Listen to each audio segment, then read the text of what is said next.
বাংলাদেশে এখন চাঁদা উঠানের প্রতিযোগিতা চলছে। সব জায়গা থেকে চাঁদাবাজি। একটা সময় দেখা যেত শুধুমাত্র ক্ষমতাসীন দলের লোকেরাই কিন্তু চাঁদাবাজি করত। তবে এখন বাংলাদেশে অনেকগুলি ভাগে ভাগ হয়ে গেছে চাঁদা। বিএনপির লোকেরা চাঁদাবাজি করছে, এনসিপিরা করছে, বৈষম্য বিরোধী ছাত্র আন্দোলনের নামে চাঁদাবাজি হচ্ছে, জামাতের নামে হচ্ছে। যদিও জামাতের নামে ওইভাবে না আসলেও কোথাও কোথাও বলা হয় জামাতও চাঁদাবাজি করে। চাঁদার সাম্রাজ্য হিসাবে বাংলাদেশ এখন রূপান্তরিত। এর সমাধান কি? আপনার পরিবহন সেক্টরে হাজার হাজার কোটি টাকা চাঁদাবাজি হয়েছে এই দীর্ঘ 11 মাসে।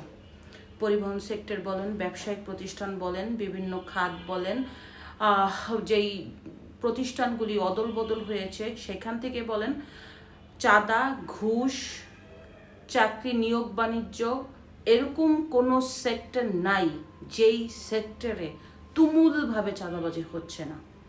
এই কি অবস্থা? এখান থেকে নিয়ন্ত্রণ করতে পারছে না সরকার।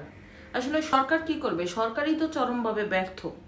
এই যে চাঁদাবাজি হচ্ছে, এই চাঁদা রোখার উপায় কি?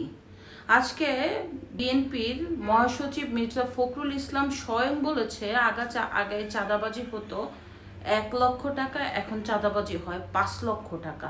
বাজারে যান, ছোট ছোট আপনার কি বলে এটাকে, ছোট ছোট যে টুকরি নিয়ে বসে না, যেই টুকরির সর্বোচ্চ পুঁজি হচ্ছে 1000-2000 টাকা, কারণ বাজার থেকে 2000 টাকার তরকারি নিয়ে এসে ফুটপাতে বসে, এদের থেকেও চাঁদা